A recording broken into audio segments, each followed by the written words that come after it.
him. Sa akin is hindi naman kalakihan yung views, no? Mataas pa nga yung views ni Kalingap Dan. So it's up to him, di ba?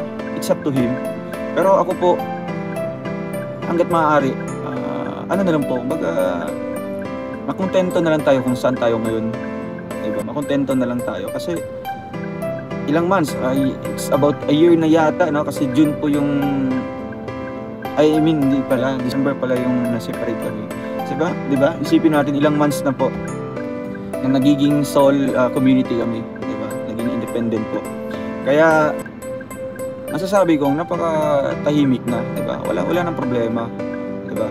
Pero kung magiging magulo naman ulit, diba? Dahil lang sa ganito ganyan, ay mas pipiliin ko na lang na manatili si Kalingap Dan sa Kalingap, diba? Manatili na lang siya kung saan siya ngayon kasi kahit nandyan siya, nakakatulong pa man din po at nagawa ko yung best ko para makatulong din. Piling bulis ako na yung mga panggastos dito, lahat-lahat, no? Diba?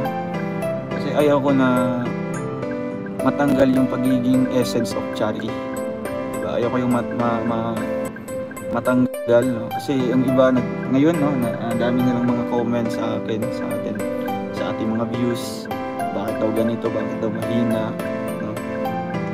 Bakit daw hindi kami magsubok ng ibang category of content, ano lang yun, baga contentment na sa isang bagay kung saan ka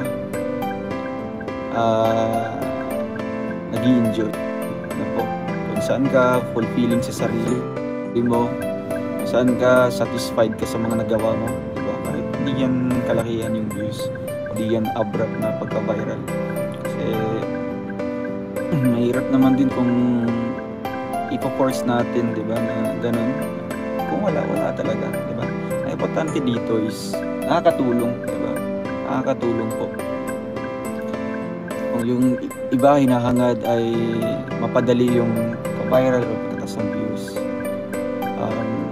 ano yan, mga pinaghirapan yan, wino-work hard yan para ma-attain natin yung ganung level po ng natin, channel, diba? Tama ka dong kontento na trust sa family, sa social community, ano po, diba?